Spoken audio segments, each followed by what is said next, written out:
share a story with you. Okay. Now, I am not sharing this story to get sympathy from you, so don't be going, oh, poor Rico, poor Rico. But I did fall. I did have it's about, today's Thursday, about 3 weeks ago. And fall physically? Yeah, I mean, yeah. Hurt yourself? Yes, I'm wearing a back brace right now. Oh. But that's not what I want to share. Like I said, you can give me the sympathy if you want, but that's not looking for sympathy. I want to share what happened to me, though. And it has something to do with what we're going to explore. I don't know if you guys have ever had a traumatic experience like that. But after I fell, and it was a very violent fall, I've fallen other times where it's poop, poop, poop, boom, you know. This was boom. I mean, it really felt hard. Anyway, nothing's broken, and slowly got up and went inside. And Teresa happened to be there. She was helping out. And I sat down and said, not only did I fall, but I felt really tired. All of a sudden, I was exhausted. I was just drained of energy. I just sat down and, the pain actually hadn't kicked in. The first reaction was really tired. And Tere, who has a strong Hispanic background, she says, I know what you need. It's an old remedy that my mother used to use. And she calls it aguachuca. Aguachuca. Well, that's agua y azúcar. Yeah. Aguachuca. Yeah. Aguachuca. Okay. Yeah. So you're familiar with it? Okay. Yes. She gave me a teaspoon of sugar and a glass of water. Mm-hmm. And maybe not immediately, but about 10 minutes later, the tiredness left. And then I started feeling the pain. Okay. But that was shock. I was actually entering into shock, and my body was reacting, and she had exactly the right medicine. Keep that story in mind. We're going to come back to it in a way you would be surprised. Okay? So let's move on. The theme today is anger, but it's actually more than anger. It is. Well, we'll see. I'll explain in a second. Okay, so there's two readings from Scripture. One is Job, and I've read this before. So Job, the devil asked permission, may I punish Job? And God says, yes. The devil causes the punishment, but God gave permission. It's a fascinating book. And so he loses his wife, he loses his family, he loses his children, he loses everything. And he really despairs, and he is angry. I just wish I had never been born. So why did you create? Here are his words. After this, Job opened his mouth and cursed his day. Job spoke out and said, perish the day on which I was born, the night when I said the child is a boy. Why did I not perish at birth, come forth from the womb and expire? Or why wasn't I buried away like an untimely birth, like babes that have never seen the light? Why did the knees receive me, or why did I suck at the breast? For then I could have lain down and been tranquil. Had I slept, I should have then been at rest. He wanted death. He was so mad at what was going on. He was mad at God. Jeremiah is got less of a problem, but he's still kind of angry at God. So God calls Jeremiah, go and preach. He doesn't really give him a choice. He tells him, you go and preach. And because he goes and preaches, he's a pariah. Everybody kicks him out. Everybody makes fun of him. And so he directs this straight at God. You tricked me. Okay? And now everyone is laughing at me. You duped me, O Lord, and I let myself be duped. You were too strong for me, and you triumphed. All the day I'm the object of laughter. Everyone mocks me. Whenever I speak, I must cry. He's kind of forced to do this. Violence and outrage is my message. The word of the Lord has brought me derision and reproach. All of it. Because not only was he to preach, but he was to preach that if you don't mend your ways, you're going to suffer greatly. Well, they didn't like that message. And they took it out on him. And he's mad at God. Okay? Anger, and specifically anger at God, is one of the main themes that we're going to deal with today. Okay, our mission statement. Great sorrow. We call ourselves Mount Bereavement Group. Okay, we will explore physical, emotional, and spiritual ways to allow ourselves to receive God's healing. Last month, was all spiritual. We really dealt it. Now, you guys weren't here, but you read you heard the tape, okay? That's good. And you were here, right? I was here. Yeah, you were actually here. The three of you were here, okay? So sometimes we deal with the spiritual, sometimes we deal with the emotional, and sometimes we deal with the practical things that you can do. And so today we're going to deal with the emotional, okay? But we still touch the spiritual, and we still touch some of the practical things that we can do. So, but mostly the emphasis is on the emotional. So I'm going to play the video for you, and I don't know why it's not working. So I'll have to exit the PowerPoint, go to the video, and then come back to the PowerPoint. Okay. All right. But this video is biology. It's what's going on in the brain, and it says, grieving in the brain. So it's going to talk about chemicals and hormones and whatever, and that's what we're going to be dealing with. So if you think of your experiences as emotional experiences as a result of your loss, I'm trying to let you know that it's also biological, that what's going on in your bodies is literally making you go through the process of grieving. So there are physical changes to your brain. She's going to talk about the step. She talks very fast, so I need to kind of explain you beforehand. She's going to talk about how you go through grieving, from sadness to anger to acceptance in a year. You're not going to be well in a year, okay? I'm sorry. Mm-hmm. I'm sorry, but she claims in a year everything's going to be great. She does talk about what you can do, going to a therapist or groups, which is exactly what we're doing here. So there's 3 parts to this, but I'm going to emphasize the biology, and she is too. So let me pray it, and like I said, I probably will have to exit the PowerPoint and go to the video. When we're grieving a profound loss, we often say we're heartbroken. But it might be more accurate to call it brain broken, given the role the brain plays in grief. As your brain adjusts to the loss of someone you love, you might feel numb, depressed, or foggy. But moving through Does that sound familiar? Is natural and healthy. It helps you process your loss and begin to move forward over time. Natural and healthy? This is Your Brain On, where we explore how the world affects our brains and ourselves. The experience of grief is twofold: the immediate acute pain of the loss, and the months afterward as you mourn. The loss of someone meaningful functions as a stressor, triggering the pituitary gland at the base of the brain to produce adrenocorticotrophin, or ACTH. Mm-hmm. ACTH sends a signal to the adrenal gland to release cortisone, a stress She calls it cortisone. Unlike, we call it cortisol. Grief is an intense, persistent stressor, so your body remains flooded with cortisone. That can cause your immune system to falter, making you feel run down. This is likely why some bereaved spouses fall ill soon after their So if you wonder why you fall ill, even that's if the the death of cortisol. your loved one was expected, the actual event can still feel like a shock to the system.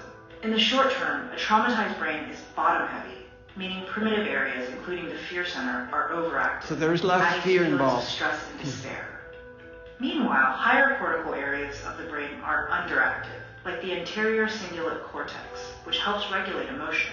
You may find it difficult to let go of minor annoyances. Okay, that's what we're going to deal with today. The anger, the little fly going around that guy. However, over time, the initial shock of the loss typically gives way to a deep sadness or depression as you continue to mourn. You probably are not yet at the stage of depression, but we'll talk about that later. Parts of the brain, including the amygdala, which regulates sleep behavior and mood, and the hippocampus, which processes memory and regulates stress hormones. These changes disrupt core functions of our bodies and minds. As you grieve, you may find yourself sleeping too little or too much, forgetting things, or trapped in a brain fog.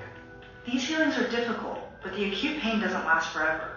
Eventually, the sadness begins to lift at least a little bit, and then you may move on to feelings of anger or guilt before slowly moving toward acceptance of the loss. Experts agree that bereaved follow their own individual timelines, but in general, this 3-stage process usually takes about a year. No, it doesn't. There are steps you can take to feel better as you go through the grieving process. Talk therapy can be a major help. This might be group bereavement meetings or cognitive behavioral therapy, which can redirect negative thoughts. Aerobic exercise can improve mood, memory, and thought processing. Talking with friends about the person you lost can be a great comfort too. Studies show long-term grief actually activates neurons in the reward centers of the brain. And recalling the time spent with those who have died reminds us that the memories still live on. Okay. So that's really quick video. Let me go back to the PowerPoint.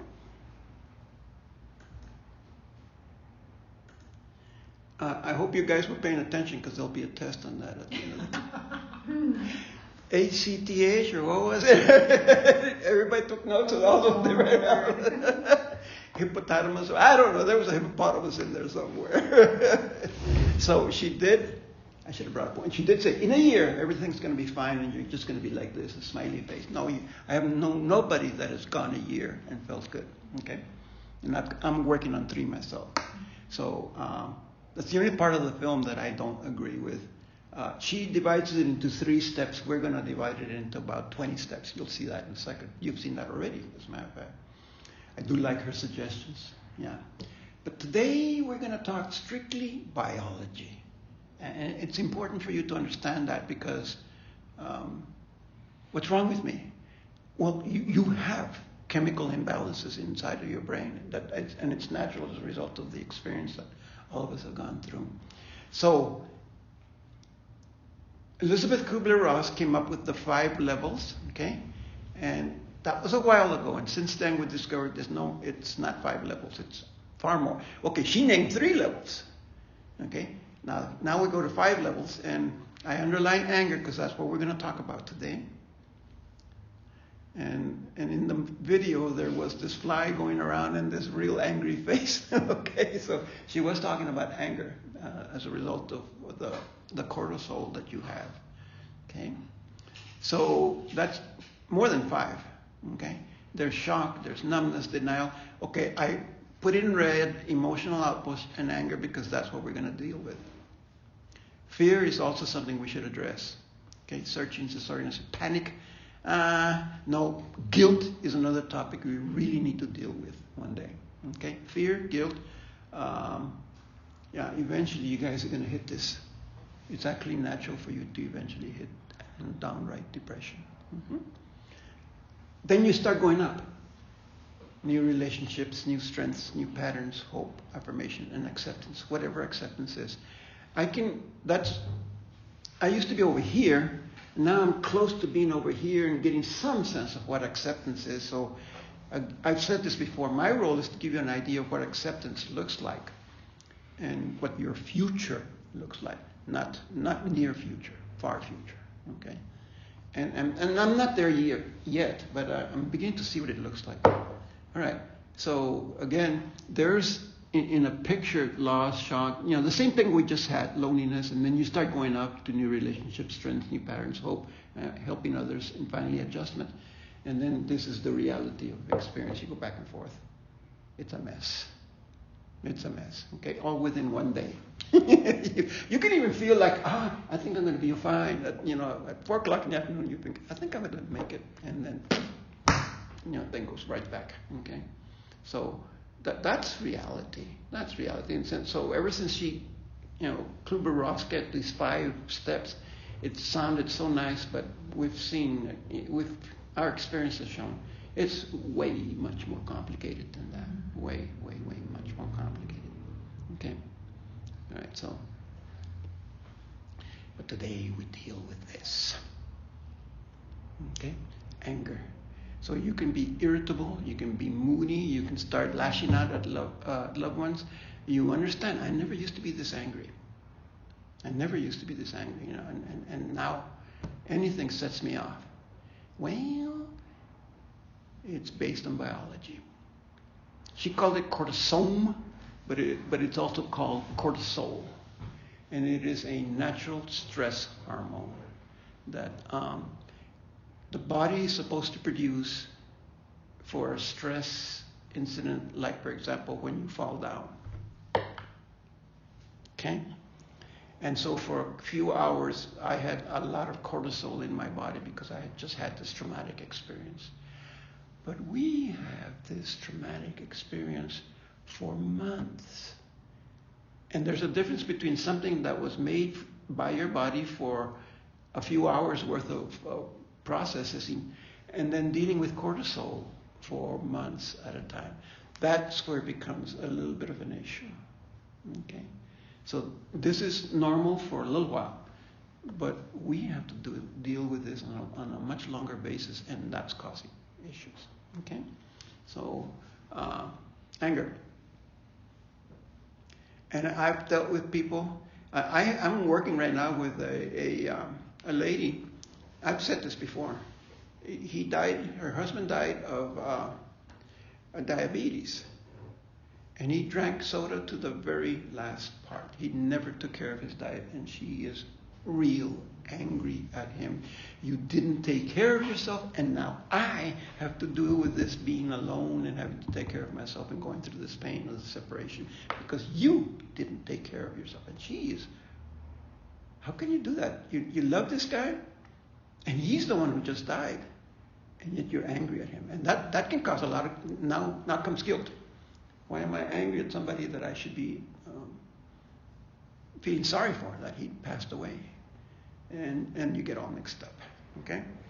I know that when my wife passed away, some of my children tried to say, well, the doctor should have done this, and the doctor should have done this, and the doctor didn't do this, and the doctor didn't do that. They're trying to scapegoat the doctors, and they're angry at the doctors because they were not the professionals. And, well, they failed. My loved one died. That's just the... So you're very angry. Don't go to this hospital because it's no good. They're just not good there. They give you horrible treatment. They made my husband, wife, whatever, die.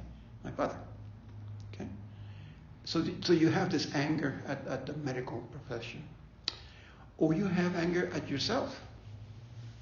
I didn't ask my loved one to go to the hospital soon enough. I didn't seek the right care. I went to the cheapest doctor when I could have gotten the best doctor. I didn't do the right thing in providing treatment for my loved one. And you're angry at yourself. Okay? You're angry at yourself because sometimes I just got so tired I had to leave the hospital and take care of myself. And now I'm feeling... Actually, this is as much guilt as anger. Okay? I didn't do my part in sharing. Then it becomes broader. I'm just angry at society for not providing the right, cancer treatment.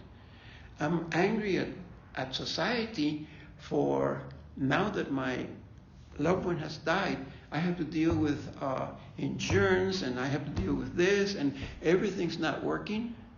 And I'm angry with the government. I'm angry with Social Security. I'm angry with the bank. Okay, I had bad experience with Tucson Federal Credit Union. They're actually a very good bank, but I was angry at them because they screwed me up. Okay, they closed the account on me. My wife dies, and they're closing the account, saying you can't use the account anymore. Okay, I was mad, and then you get then it becomes even unreasonable. Okay, you know that you had no proper reason to get angry at this person or institution, and you still get angry. It doesn't even make sense, but you just get angry. And then because you get angry at unreasonable reasons, you get angry for getting angry. Why am I always so angry? What's wrong with me? And then you're angry because you're angry. Okay, the thing cycles. But here's the one that, this is what we do. We're faith-based. And we're also angry at God. And that's why I began with those readings. Because it is a mortal sin if you're angry at God.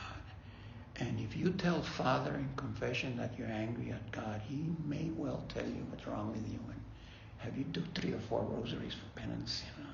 Not all priests. Some of them understand, but some of them say that's just something you don't do. God is good, so how can you be angry at a God that is good? I mean, priests always come up with the message of God is loving and merciful, and then you challenge him and say, well, then why He let him die? And he doesn't really know how to answer that. So then the priest gets angry at you because you put him on the spot. Okay. But, and not just priests, but your fellow parishioners, fellow friends, if you ever admit that you're angry at God, they're going to say, what's wrong with you? Okay? And they say, what's wrong with you? You've sunk this low now that you're even angry at God. I've seen you being angry at everybody, but at God? So we're going to deal with that because this is a faith-based ministry, and we need to answer that question. Can you be angry at God? Yes or no? We're going to deal with that. Okay? So, about 4 months ago, the theme was denial. Denial and anger kind of go together. They do, and both of them are very early in a loss. Within the first 3 months, 4 months, you're dealing with denial. In fact, the first thing you deal with is denial, and then comes anger. Okay, and denial is not, oh, he didn't die, oh, she didn't die. That's not what denial is. Denial is a reluctance to face the new life that you're stuck with, that's been shoved in your face. You go home and he's not there. Okay? You want to talk to him and he's not there. And you can't accept a world where your loved one does not exist. I can't. I kept on telling everybody, I can't live in a world where Fina doesn't exist. I mean, she's everywhere. And she's everywhere a part of the world, not just my world. And now there's a hole in society itself. My wife is not there anymore. That's denial. I don't want to live. I don't want to accept life without my loved one. Okay? But denial also, and when we did this denial about 4 months ago, I don't know if you guys remember, but I said it's very important that you have denial. And I used anesthesia as the example. You have to have anesthesia at first. You have to. You have to be in denial. To survive the first few months of your loss, you have to. So I'm not saying it's a bad thing. I'm not. It's a very natural thing. You just can't stay in denial forever. Whatever that means. 4 months, 6 months. A year of denial is way too much. Okay? At that point, it's counterproductive. So it is necessary, but you can't stay there. Well, denial also leads you to not acknowledge you're angry. You're angry, aren't you? No, I'm not angry. And you go like that. Well, that's the first time that you are, a sign that you are angry. You cross your arms and you yelled. And so with denial, you don't face your anger and you don't admit that you're angry. And anger is also important. Okay? So just as I'm saying that denial, you should be in denial, I'm not saying that you shouldn't be angry. I'm saying it's necessary. And I'll read you a little bit about that in a second. So you need to acknowledge your anger. Okay? No, I'm not angry. Sure. No, I'm not. It's well, because I'm not supposed to be angry. Okay? Sorry, but especially among women. Women are not supposed to be angry. Men can be angry because that's a macho thing, But a woman is supposed to control her feelings and not be angry. And so denial will lead you to not accept your anger, and it gets bottled up. Okay, and it can be explosive. So let me read you a little bit about anger. And this is David Kessler, who followed Kubler-Ross. And he refined her thinking. So he's talking about anger. This stage presents itself in many ways. Anger at your loved one, that he didn't take better care of himself. We talked about that. Anger that you didn't take better care of him. We talked about that. Anger does not have to be illogical or valid. Like I said, it can be just angry, And people come up to say, well, why should you be angry? That thing, they did their best. No, it don't matter. You're angry. You may be angry that you didn't see this coming, and when you did, nothing could stop it. You may be angry with the doctors for not being able to save someone so close to you. And you may be angry that bad things could happen to someone who meant so much to you. Jim was angry because his wife suffered. Not that he suffered, but that she was in so much pain to go through the cancer. The last year was sheer agony for her. He is still dealing with anger. He and I have talked about that. You may also be angry that you were left behind and should have had more time together. Okay, we had plans. Fina and I were going to go to Israel. Well, I guess that got changed anyway, you know, with what's happening now. But we were going to go to Israel, and we never got to do that. You know intellectually that your loved one didn't want to die, but emotionally, all you know is that she did die. It was not supposed to happen. Okay? The more feelings hit, and anger is usually at the front of the feelings, sadness, panic, hurt, but anger and loneliness, loved ones and friends often are taken aback by these feelings. They say, you didn't used to be so angry, Rico. Gosh, that's not you. Yes, it isn't me. It's true. It isn't me. I'm on cortisol, and I am reacting now in a way that is wasn't in the past common for me. Okay? They surface just as you were beginning to function at a basic level. Okay, you may be angry at this unexpected, undeserved, and unwanted situation in which you find yourself. And that is denial. Unexpected, unwanted reality. You didn't want to be with this hole in your life. Didn't want to. And here he's quoting what I said all constantly. I am angry that I have to keep on living in a world where I can't find my wife. Call her, see her. Okay? I don't want to exist in a world where Pina does not exist.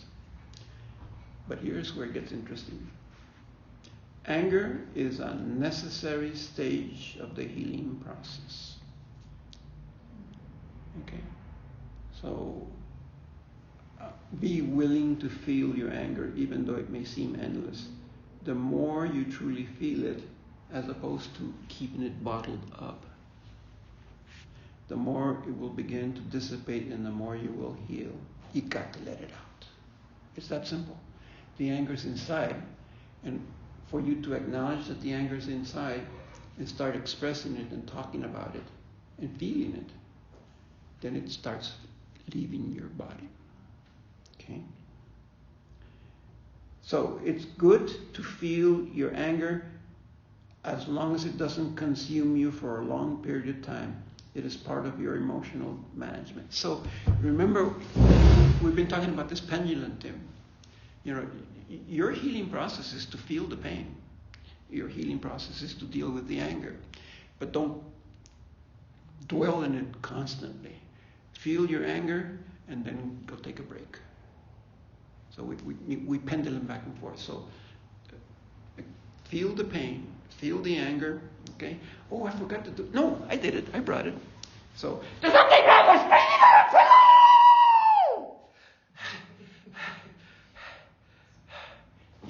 Yeah, you've done it, and it's good that you did it.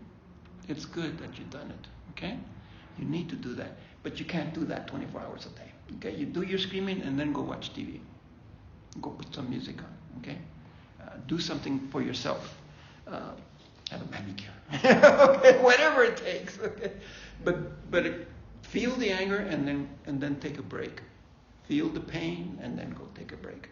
That's the healing process. But you have to feel the anger. You just can't do it constantly.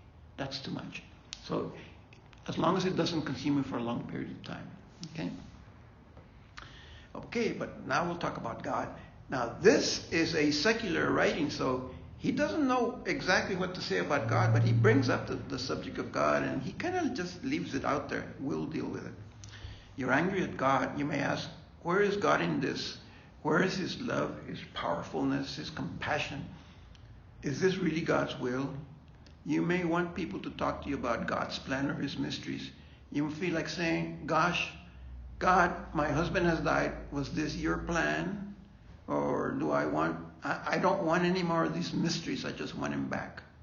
You know, and people will tell you it was part of God's plan that your husband, father, wife, and you will just, either get angry at them or ignore them. But when they start saying, this is what God wanted, really? I mean, that just gets you all the more angry. Okay? My faith feels rocked and destroyed. I feel not giving into it, but taken from God is a disappointment, and my faith feels shattered with his plan for me and my loved one. Is this your plan for me, to suffer this much? So there you sit alone with your anger, wondering how to reconcile your spirituality and your religion with this loss and anger.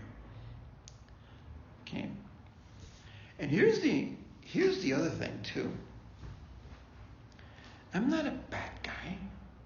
I'm not a bad woman. And we have this mentality that God will reward the good and punish the bad. Okay? He will in the afterlife. But on earth, the bad people get away with it often. And the good people suffer often. Okay? Justice will happen eventually, but not necessarily on earth. And we think it should happen here. So, we often assume that if we are good people, we will not suffer the ills of the world. I behave myself, so why do I suffer this way? Somebody that was a bad person, she deserves it, you know. You may feel that you and your loved one honored your part of the deal. We went to church. You were loving, kind, charitable, did all those things that God asked of you. You did it, and you would be rewarded for having been a good person. So we assume that if we care for our bodies and eat right and get medical checkups and exercise, we will have good health. And then these assumptions come crashing down on us when the good, the just, the loving, the healthy, even the young. So here in the school in Santa Cruz, they were in a car accident, and he wasn't a member of the school, but he was a cousin. He died, 8 years old. Mm-hmm. The other two kids who are from Santa Cruz School are still in the hospital. That was Sunday. Today is Thursday. As a matter of fact, one went through an operation today. I hope she came out okay. God willing. Okay. Is that fair? I mean, they're innocent, aren't they? Okay. And then a friend said, be careful not to evoke the wrath of God. Because if you start expressing your anger at God, then that's exactly what people are going to tell you. Okay? And I still wonder how our parish priests react to any of you going to a confessional and admitting that you're angry at God. Boy, I'd love to be a little fly right there in the confessional and hear what he says. Just that one. I don't want to hear the rest of your sins. Because I'm not sure what their stand is on that. I really am not sure. I've talked with Father Stephen many times, but that issue never came up. I think it was me that was afraid to bring it up, wondering what he would say. Okay? And yet this is a faith-based ministry, and I'm going to address it. I'm not going to skip over the issue. But for right now, right here, you need to express your anger.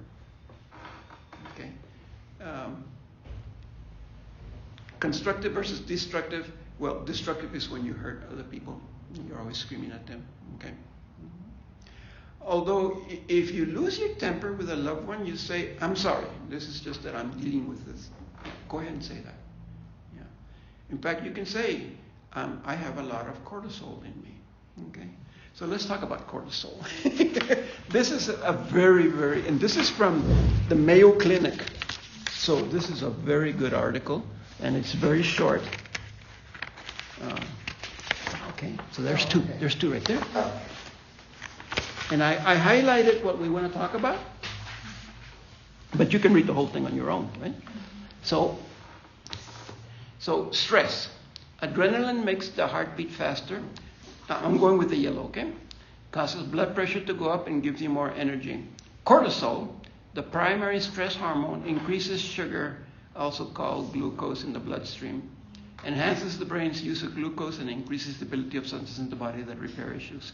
Guess what our sugar was? Sugar. My body craved sugar. The cortisol was already releasing sugar, but it craved sugar. And she did exactly the right thing by giving me sugar at the moment of stress. Wow. Yeah, that's why I told you the story. And I thought it was an old wives' tale, excuse the expression, until I read this. I said, whoa! And I went up to Ted and I apologized to her, and I apologized to her mother, and I said, you were right all the time. You did exactly what I needed. Sure. Yeah.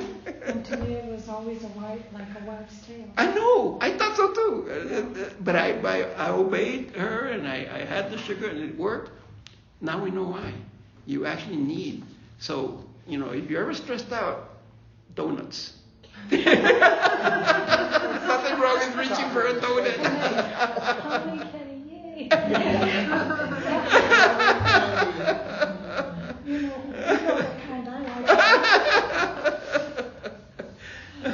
Okay, but this is talking about the kind of stress that I went through, a couple hour stress. Okay, you kind of need to extrapolate this to the stress that we're going through, which is month-long stress.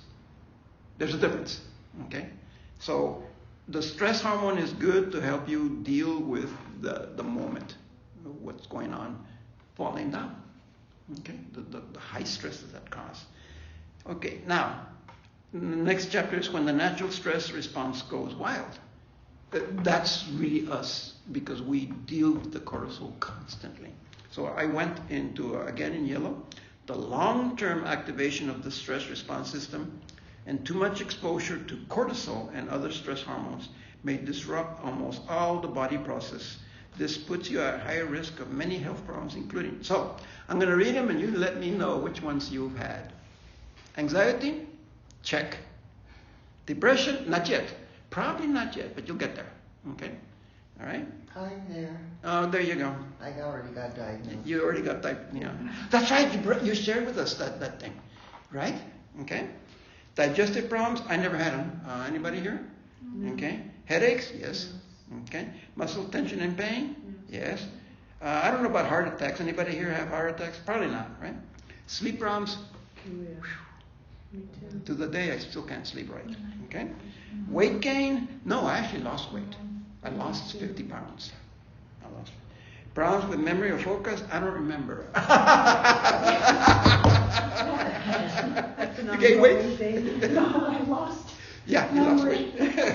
Okay, so like I say, problems with memory or focus, well, we all talk about being in the fog. Just you focus there. Okay. It's cortisol. We have long-term exposure to cortisol. Okay? So before you start thinking there's something wrong with me, you realize that you have been put under stress and your body's reacting, but it's a long-term reaction. Okay, again, in the next page, I just, it's talking about what would happen, but life exists. Strong stress reactions sometimes can be traced to traumatic events. Well, for us, it's the loss of a loved one. Okay, for me, it was also a fall, a very painful fall. Okay, all right. I like their suggestions.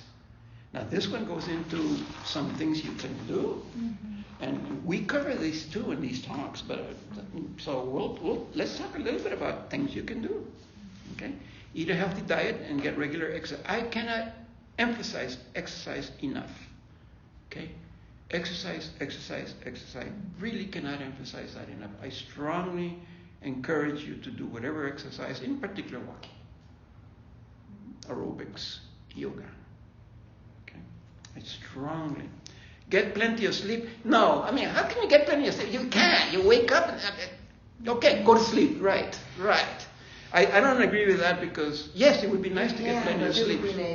Yeah, but who does, Well, I got sleep needs. Now, I take Benadryl, which is, my doctor said it's not addictive and it's the least I can do. They had to try at least 3 or 4 before they found one that fits my disposition. So for the longest time I took Benadryl, okay? But literally, you can't just tell somebody, well, get sleep and you'll be all right. Well, yeah, right. The second one, do relaxation exercises such as yoga, deep breathing, massage, and meditation. Yes, absolutely. Keep a journal is something I strongly recommend. Just write your thoughts, okay? And don't make them all negative, you know. Well, you know, this is bad, this is bad, this is bad. But I do have this going good for me. Yeah, you can put 7 bad things and put the 8th one good one.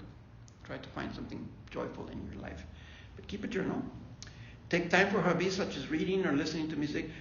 Music has been my salvation. That is my way of coping. Let me ask you a question regarding music. Do you listen to the same type of music that you and your wife listen to? No, I listen to calm music. Correct. And with my wife, it was lively music. I cannot listen to the music because I will just... Especially if you listen to music that was your favorite song together, you're just going to fall apart. No. But I have noticed this. I started with very calm music, and now I find that boring. I'm listening to music that's a little bit more lively. And I've stopped with that, and now I'm listening to music that's a little bit... The level of music is reflecting a little bit of my healing. That I don't need the super sleepy music. Now I can get a little bit more peppy music. But it's still, okay? It's soft jazz and soft classical music is what I listen to. But it has been for me, just one of my most powerful ways of coping. Music. Not necessarily for you, but for me. Okay? So where were we? Listen to, or watch your favorite show and movie. Okay, yeah, sure. Movies are good. Foster healthy relationship and talk with friends and family. Okay, but we're going to have a talk about that because we're going to talk about what friends and family members say and do that are very destructive, and out the kind of things that they say, and either help them not say them or don't deal with them. Avoid those people. And I'll give you handouts to hand out to them. Please, these are the things you can't say to me. Please. That'll be another class. So that we will have a class on your relationships with friends and how they can be healthy. Because we encourage you to have relationships with friends, but they can be very destructive. Get over it. Are you still angry? You still sad? What's wrong with you? And it's very destructive. Okay? I don't really buy the next one. Have a sense of humor, find ways to include humor in your life, such as watching funny movies or looking at... Not for us. How can we be laughing so soon after a loss? I can understand after a year or two, but not within the first few months. I'm not recommending that. I'm not. Later. But this isn't meant for grieving. This is meant for stress. Mm-hmm. So they're not... I don't recommend that one. Volunteer in your community, yes, that's something. One of the things that we encourage. Organize and focus what you need to get done at work, and remove tasks that aren't needed. Okay, I'm working on my altar for November, the day of the dead, the month of the dead, really. And I have an altar with all my loved ones and the pictures and candles and all that. That's an Hispanic tradition, and I keep that up. Ever watched the movie Coco? That's actually worth watching. Okay. Mine's already up. Yeah, already? Mm-hmm. It's October, not yet. I started it. There you go. Yeah. And where do you put this? Wherever you want. It's in my dining room. Mm-hmm. Mine's in my living room. I have a little memorial for my husband, but it's not an altar. Right, no, that's an altar. That is an altar. It's the same. It's an altar. It is an altar? It's a memorial, it's an altar, yeah. Well, one of the things too, we have Memorial Days where I encourage all of you to bring pictures and artifacts of your loved ones and explain what you brought. This is, her coat, and this is her picture. And it's very emotional, but it's also very healing. I will definitely bring an extra box of Kleenex the day we do that. But everybody was very happy. And okay, so I'm going to do 2 things. I'm going to encourage you to bring and memorialize your loved one. I'm going to bring 2 boxes of Kleenex and at least 1 basket of donuts and sweets. Because we're going to need them. We're going to go through the crying process, and then we're going to, have some aguachuca. Now that I know what. Yeah, but the last time we had it was about a year ago. Yeah. Everybody was very... Over a year ago. Mm-hmm. Well, you weren't here. You guys weren't here. I think we were out of town. We were out of town, but Yeah. And Everybody benefited from that. Most Holy Trinity. But not yet. Sometime, like say February, March, I want to do that for us. Most Holy Trinity, yes. And an evening. it's a scary thing, but I encourage it. I encourage it. Okay. All right. So organize, seek professional counseling, and that's what you're doing. Yes. Oh, yeah. Yeah. That's Psychiatrist and therapist and drugs. Yeah. You name it. Yeah. Which is help the most? Well, the therapist, the psychiatrist, he manages the drugs to make sure that you. Yeah. Psychiatrists nowadays are medical they don't doctors. do much of anything. They're You don't medical talk to doctors. them. You just It's a therapist let that you them talk to. How are the drugs? And so you go every 2 weeks, and they monitor how you're feeling. And that's how he found the sleeping aid that really helps me, because I was sleep deprived and that was exacerbating my depression. Absolutely. Because I couldn't sleep. But I have a low tolerance to drugs, so they have to find something that works with me. So they did, and last 2 weeks I've slept pretty good. Good. So I highly discourage drugs, but they reach a certain point where I encourage it. So I didn't deal with you, Miriam, but I've dealt with 2 other people where I actually recommend. We reached the point where I said, you know what, at this point I think we need to go ahead and look for drugs. That's what they're. So initially I discourage it, but you can reach a point where, especially when you get into depression, and that's coming up, okay? That I may go ahead and work with you and say, it's about time. Maybe I'm going to share some of what happened to me when I got into the deep depression. I got totally lost in Tucson, that I had to pull over and put in my GPS and ask it to take me home. That's a panic attack. That's a panic attack. That's a genuine. I was crying because I didn't know how to get Yeah, through. that's a. Second of all, I put my credit card on a fish email. All of us know not to, right? But you're not thinking. You're not right. rational. Yeah. You shared that story the other time too. You're not rational, and that's the cortisol working in you. Okay. Finally, it says stay away from unhealthy ways of managing your stress. So that's Julie hit the bottle. She did the alcohol, and she admits that it didn't work. Oh, my brother-in-law warned me about that. Okay. Tobacco, drugs, or excess food. Actually, what I did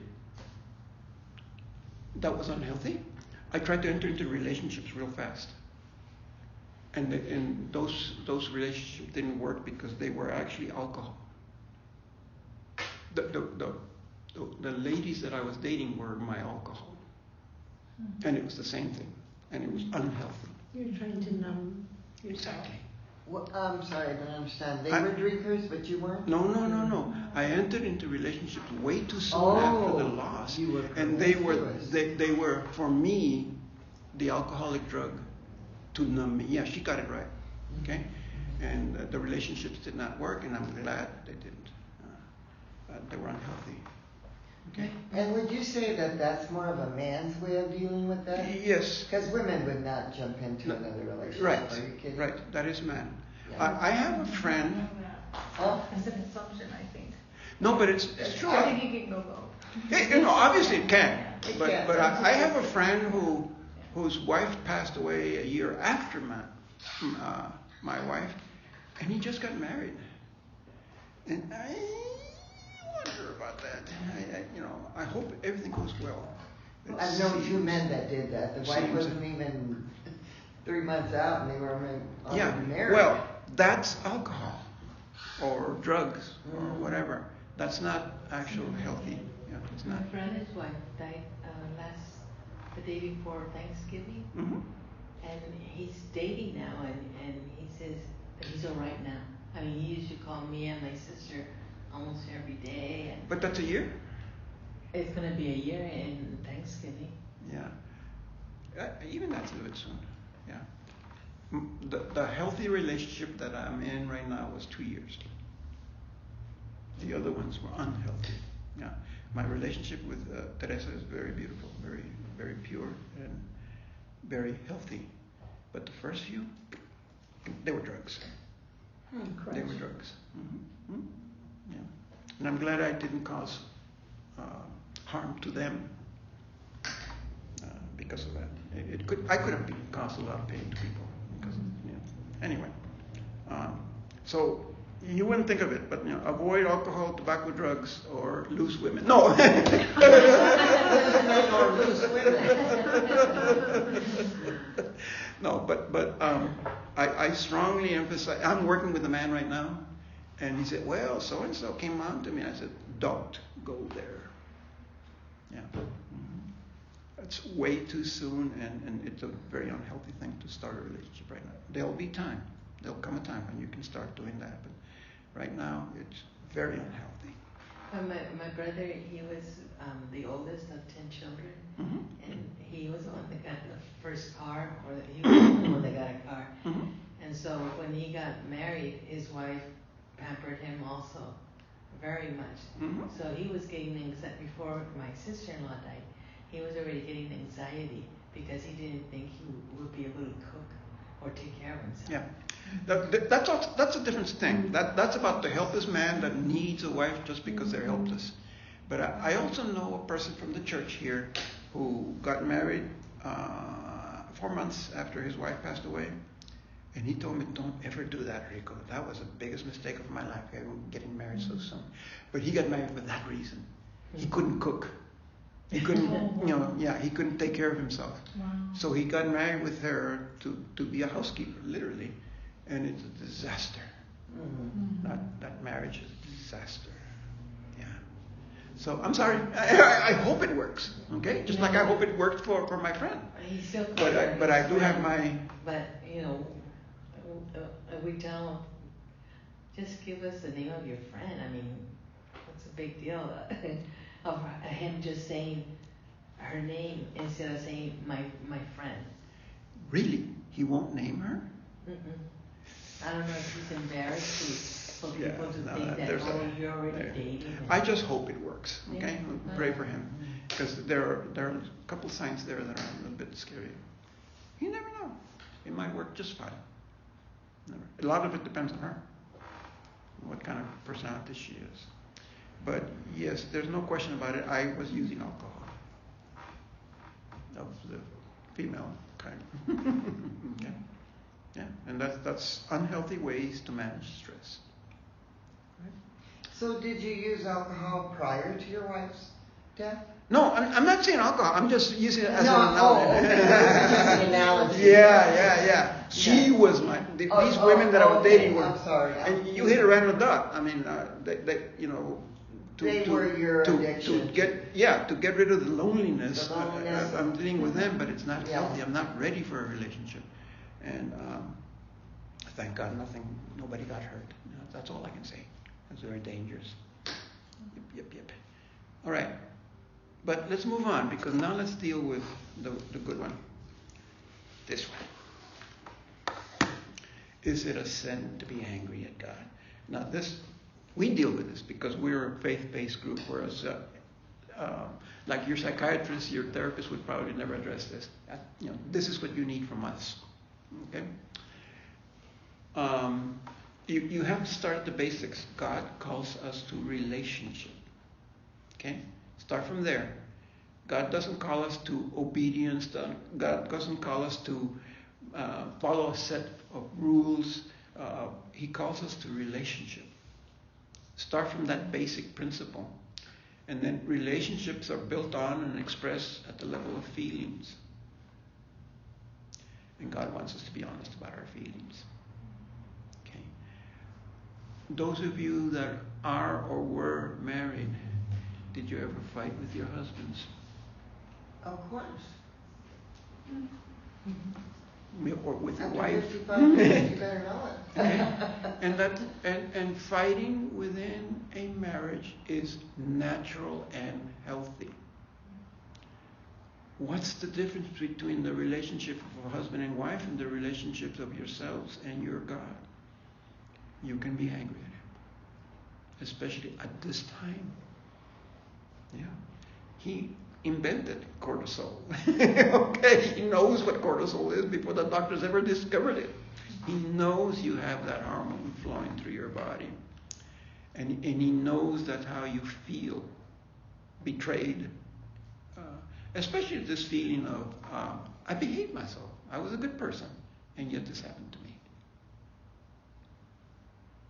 So I started this session by quoting some prophets that were angry at God. So let's stop and finish this session with Isaiah.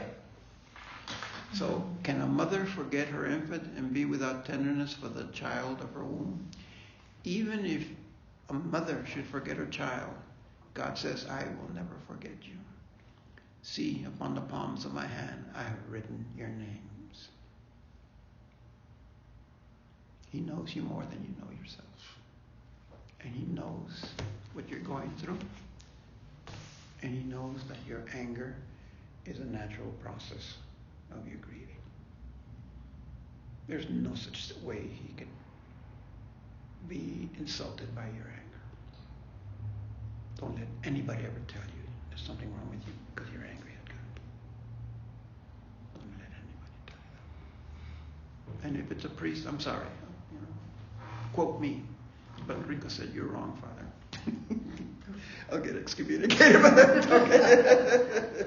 What's his name? Yeah, right. Yeah. Okay. Absolutely. If you start with the basic premise, it's about relationship. It's not about obeying a set of rules. Then you end up with being honest in a relationship, including anger. Nothing wrong with being angry at God. Okay. But like everything else we've said before, if you're angry at God for year after year after year after year, now you have a problem. Okay? But during this period of healing, anger is definitely a stage that you have to go through. And again, going back to this one, acknowledge your anger and express it. Yep. Even angry at God. There is, you guys remember Carol Burnett? Yes. Mm-hmm. Yeah. There's a movie that, what was the name? She was married to Walter Matthau, of all things.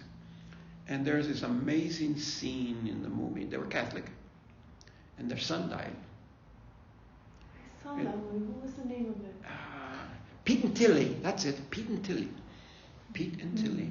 And she goes out into her yard and she cusses God and she cusses the Virgin Mary and she hates them. Yeah. This is Carol Burnett. I always thought of her. And they're like, oh. Very dramatic. Yeah.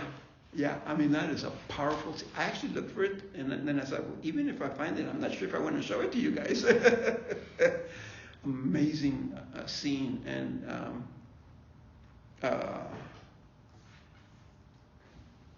well, that's anger at God. Yeah, because their son died. So do you think if a person stays angry at God for an extended time, then that just extends it to angry with society, angry with people, because then they're just angry. Yeah. They're just angry people. So at that point, it's not healthy. Okay. Yeah. At that point, it needs to be dealt with a. If you express your anger, you're purging yourself of your anger. But if you are constantly expressing your anger, then something keeps on feeding the anger, and that needs to be dealt with. Yes. Okay. So again, think of a soda bottle. Well, once it's empty, it's empty. It's not going to erupt anymore. But if it keeps on erupting, something's feeding that soda bottle. Your anger is there's a source for your anger that needs to be discovered and dealt with, as opposed to your anger came from your grief. So how would you deal with a person like that? I know a couple of people that they're just plain angry people. Well, that is a professional. I deal with it, and at a certain point I say, nope, go to a professional. I'll take you up to a certain level, and beyond that I say, no, this is beyond me, and I'll. No, as an individual, I'm saying, in society. As an individual, you go get help. Oh, if you know someone. No, I know someone. Not me, I'm not angry. Okay. I'm not an angry person, but okay. Do you just stay away from them, Yes. or do you try to help them? No, you can't. Are you a professional therapist? No. Yeah, right. One of the things, the only thing you can do is, I see that you're always angry, and that's it. Got that. Mm-hmm. That's it. And that's it. Yeah. Point it out to them. I see that you're always angry, and then don't go any further than that. You're helping them.